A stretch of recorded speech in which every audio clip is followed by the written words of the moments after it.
présente aujourd'hui un oracle, la forêt de Gaïa. Donc, je ne sais pas si vous connaissez. Donc, en fait, je suis tombée dessus par hasard. Je crois que c'était une publicité sur Facebook. Et j'ai trouvé, mais magnifique. Donc, du coup, je l'ai commandé directement chez eux. Voilà, je vous le sors. Donc, on le reçoit dans un beau pochon en velours vert. Donc, assez grand pour pouvoir mettre le jeu dedans. On reçoit une petite carte comme ceci. Et alors de l'autre, ils font aussi des runes.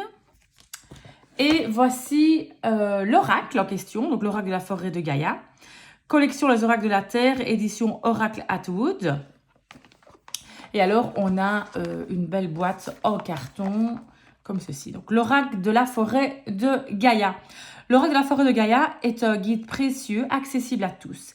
Il vous encourage à vous connecter à votre intuition et à écouter la voix de la nature afin de développer vos facultés intuitives. L'oracle vous invite à puiser dans votre sagesse intérieure et vous rappelle que chaque individu détient en lui une connaissance innée, une voix intérieure qui peut vous guider vers la décision, vers des décisions éclairées. Voilà.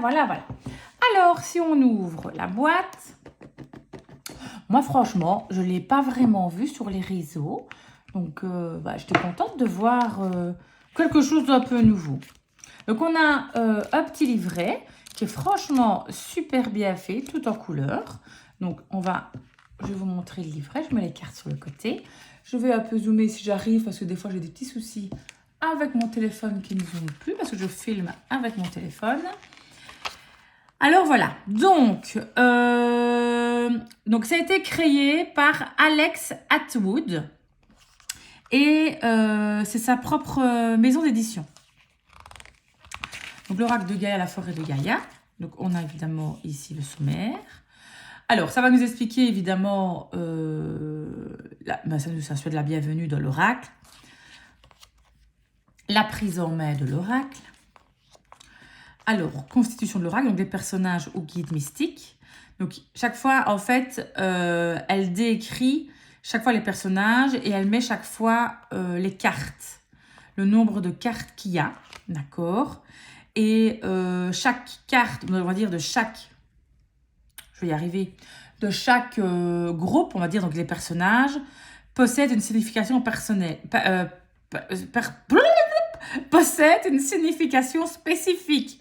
Donc, par exemple, là, on a du coup des personnages, puis là, on a les éléments, puis là, on a les lieux, puis là, on a les symboles, là, on a les animaux. Donc, à chaque fois, il y a quelque chose. Donc, ça veut dire que quand vous allez tirer la carte, c'est pas mal. Donc, si on regarde, si vous voulez, peut-être, par exemple, si on prend, par exemple, les personnages.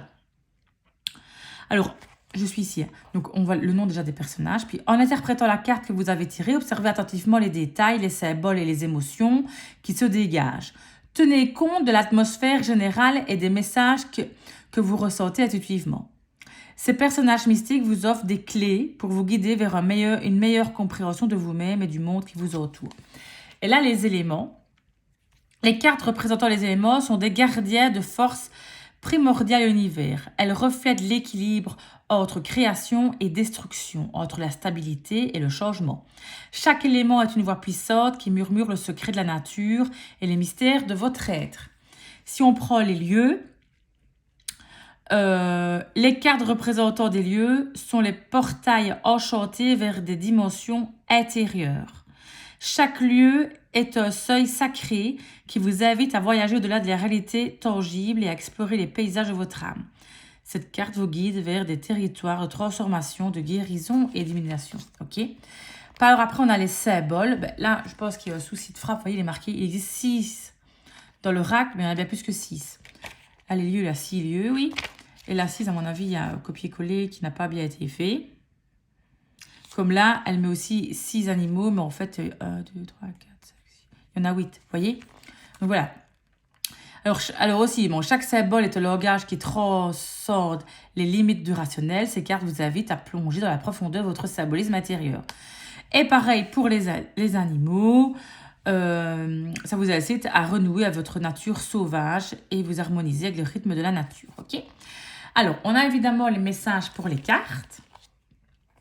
Là, la préparation au tirage. Donc, il y a 7 étapes de préparation au tirage. Après, on a les méthodes de tirage. Donc, on a la méthode de la coupe. Le tirage, oui et non. Le tirage à 3 cartes. OK. À savoir que c'est un peu comme moi. Moi, je tire d'abord la carte centrale, puis la gauche, puis la droite. OK. Et elle, la première carte, elle dit que là, c'est le passé, les influences passées.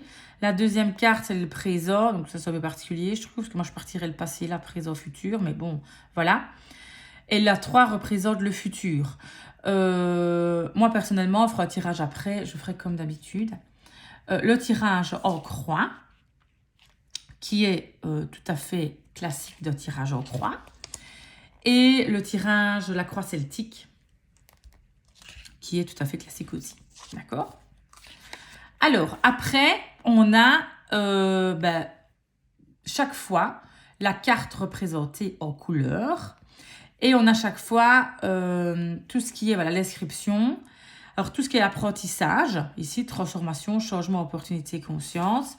L'interprétation, en tirage oui-non, elle veut dire oui. Et la guidance, d'accord? Voilà. Donc, on a ça pour toutes les cartes, d'accord? Alors, si on va à la fin. Donc, on a une note. Donc, il y a 54 cartes dans le jeu. Et après, on peut écrire des notes dedans. Maintenant, on va regarder les cartes.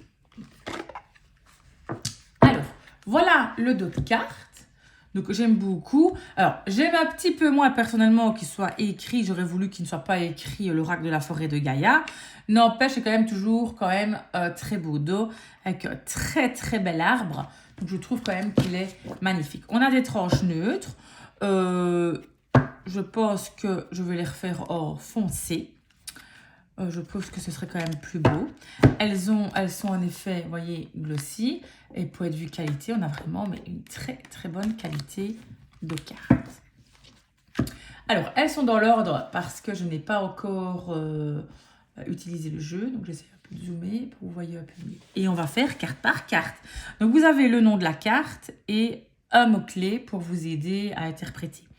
L'enchanteur, vous voyez, la lune. La porte, le soleil,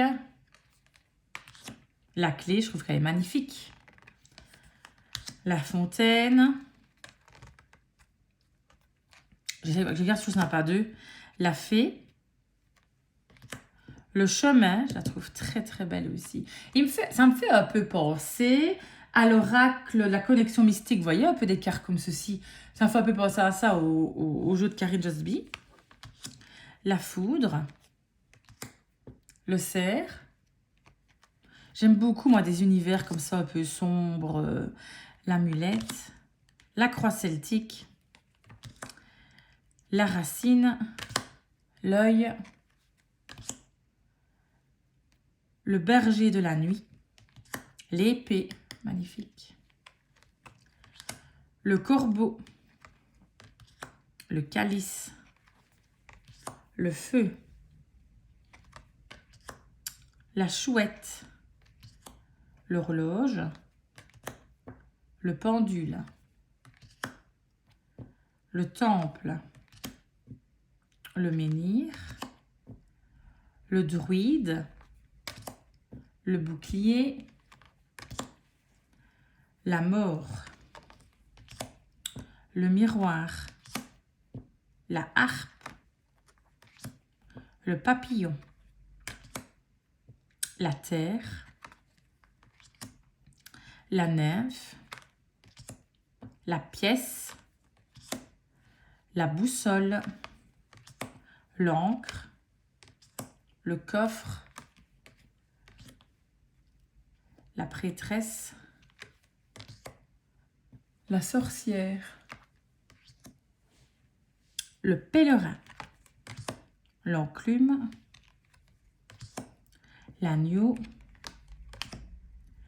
le poison, le chat noir, je trouve très très belle, la rivière, la vierge, la rose que je trouve magnifique, le puits, l'ombre, l'elfe, le trèfle, la caverne, la roue, l'arbre de vie, qui est le dos de carte, et la libellule. Donc voilà un petit peu les 54 cartes. Je vais y arriver. Alors, je vais dézoomer et on va faire un petit tirage comme d'habitude.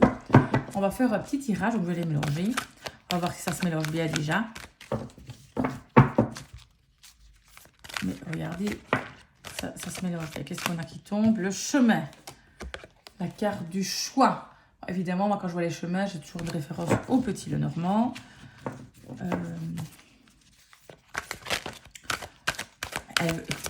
Elles veulent sauter toutes.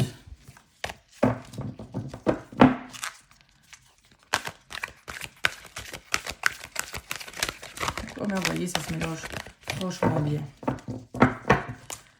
Hop. On va les étaler. On va choisir 3 cartes pour les énergies des prochains jours au moment où vous regardez cette vidéo. Donc, on les étale. Elles s'étalent vraiment très, très bien aussi. Alors, carte numéro 1, l'influence générale. Carte numéro 2, le pourquoi. Et carte numéro 3, l'évolution. Donc, la carte focus qui est centrale.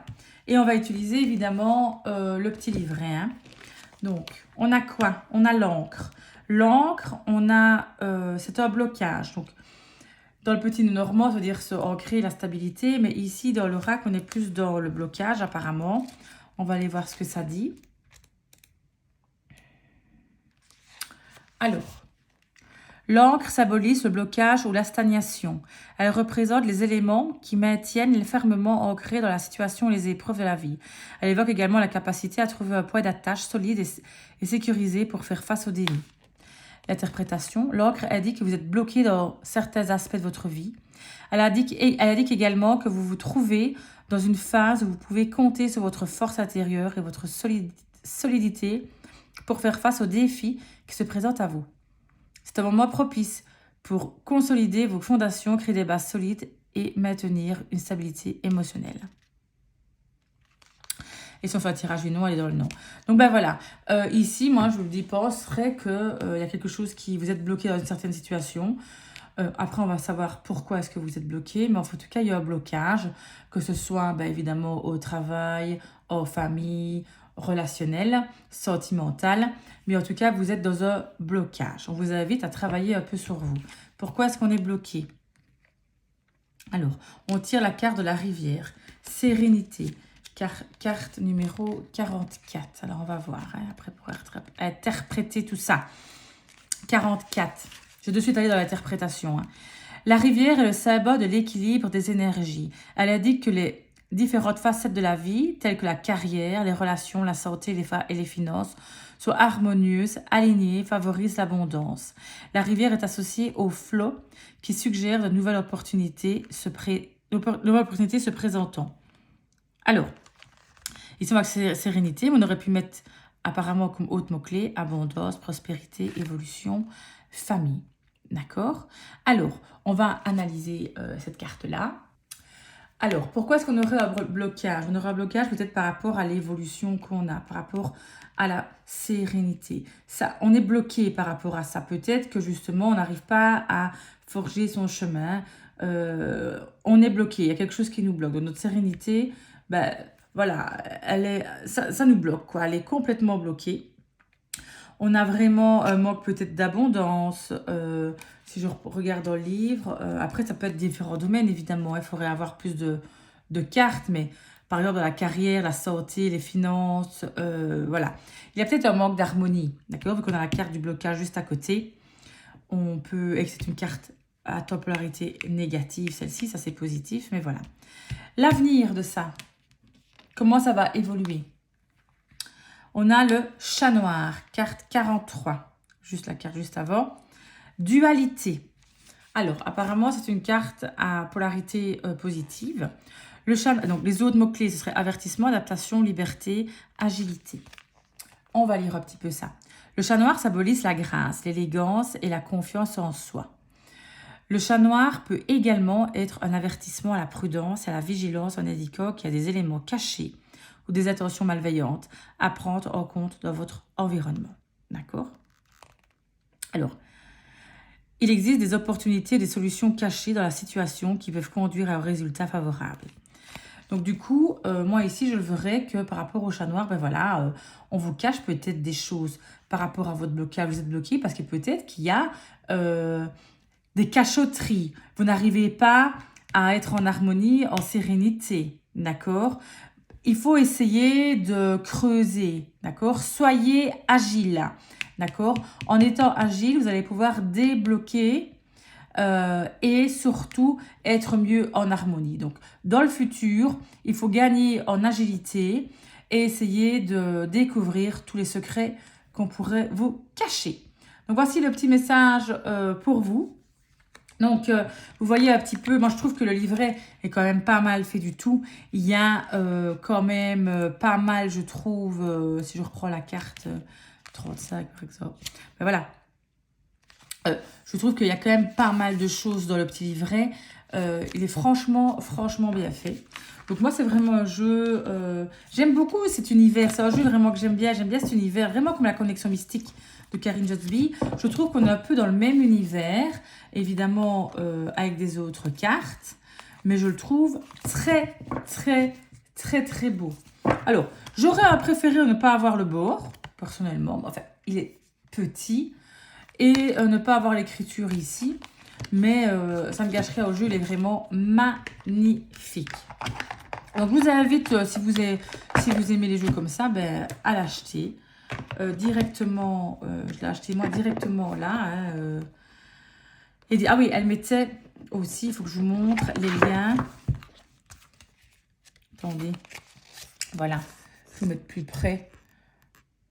Oracle Atwood. Et moi, c'est via Facebook. C'est via une pub Facebook que je suis tombée dessus. Tout simplement. Donc, voilà. J'espère que ça vous a plu. C'est un oracle. Je trouve que moi, je ne l'ai vraiment pas vu. Je ne sais pas, vous, si vous l'avez vu. Mais moi, franchement, je l'ai très peu vu. Et je le trouve magnifique avec son petit pochon. On peut le commander sans le pochon, évidemment. Ce n'est pas obligation. Mais moi, je trouvais que c'était tellement tellement beau. Je ne vais pas le manger non plus. Tellement beau. Et en plus, vous voyez, les petits pochons en velours, ça change un peu de toujours ces pochons-ci. Vous voyez ce que je veux dire? Donc, voilà. OK? Écoutez, je vous fais vraiment de gros bisous. À bientôt!